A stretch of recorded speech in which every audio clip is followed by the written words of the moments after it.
ব্যাপারে কোনো সমস্যা আছে আপনারা কথা বলতে পারেন, আলোচনা করতে পারেন, কিন্তু বাইরের আউটসাইডারদের কারো কথায় এলাকায় কোনো গন্ডগোল করতে দেবেন না, গন্ডগোল করতে যাবেন না।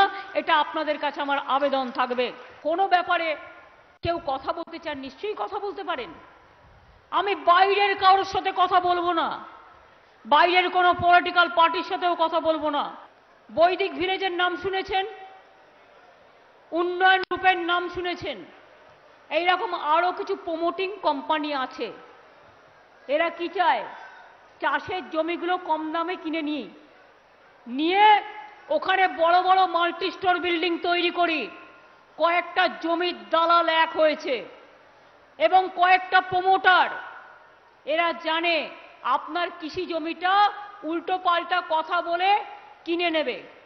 বিদ্যুতের যদি ভোল্টেজের ব্যাপার হয়, সে বড় বড় বিল্ডিং তৈরি করতে পারবে না, 8 তলা 10 তলা 15 তলা।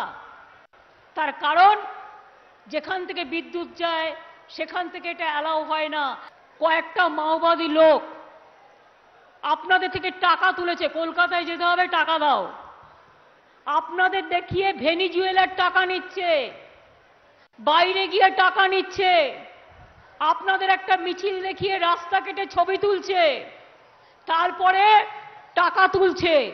সেই টাকা নিয়ে দুদিন বাদে পালিয়ে যাবে। গ্রামবাসীরা কোথায় যাবে এটা মাথায় রাখবেন।